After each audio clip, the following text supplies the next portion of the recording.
Have you ever felt worse about yourself after scrolling through social media? You're not alone. In the next 5 minutes, we're going to explore the dark side of social media and its impact on our mental health.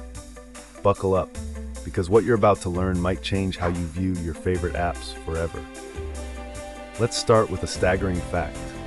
The average person spends over 2 hours a day on social media. That's more than 5 years of your life. But here's the kicker.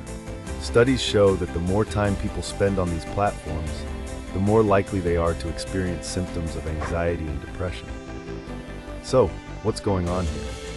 Well, for starters, social media is a breeding ground for comparison.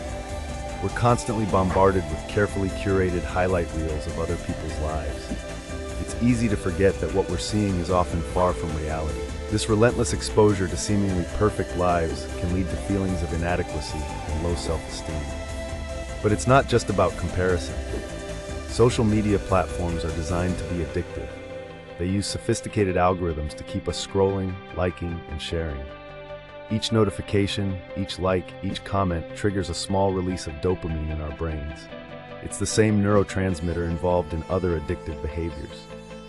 Before we know it, we're caught in a cycle of seeking that next digital hit. This addiction can have serious consequences. It can disrupt our sleep patterns, decrease our ability to focus, and even impact our real-world relationships. How many times have you found yourself checking your phone during a conversation with a friend or family member? This constant distraction can lead to feelings of disconnection and loneliness, ironically in a world where we're more connected than ever. Another major issue is the rise of cyberbullying and online harassment. The anonymity and distance provided by screens can bring out the worst in people. Negative comments, trolling, and online arguments can have a devastating impact on mental health, especially for young people who are still developing their sense of self. Then there's the phenomenon of FOMO, fear of missing out. Social media feeds this anxiety by constantly showing us what everyone else is doing. We're afraid of not being included, of missing important news or events. This can lead to a compulsive need to stay connected, further feeding the addiction cycle. But it's not all doom and gloom. Social media, when used mindfully, can have positive effects too. It can help us stay connected with loved ones, find communities of like-minded individuals, and even be a platform for positive change.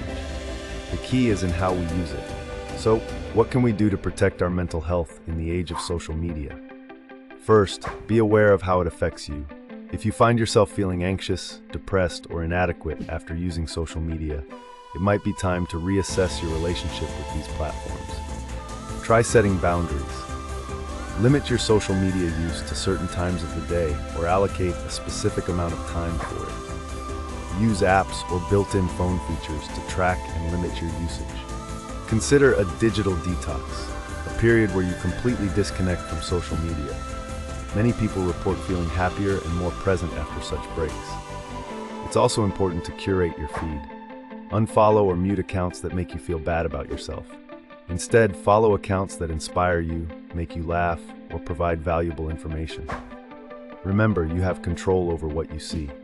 Practice mindfulness when using social media. Before you post, ask yourself why you're doing it. Are you seeking validation? Is it genuinely something you want to share? Being more intentional about your social media use can help reduce its negative impacts. Lastly, don't forget the importance of real-world connections. No number of likes or followers can replace the value of face-to-face interactions. Make time for in-person relationships and activities that bring you joy outside of the digital world. In conclusion, social media is a powerful tool, but like any tool, its impact depends on how we use it. By being aware of its potential negative effects and taking steps to use it mindfully, we can enjoy its benefits while protecting our mental health. Remember, you're in control of your digital life. Use that power wisely.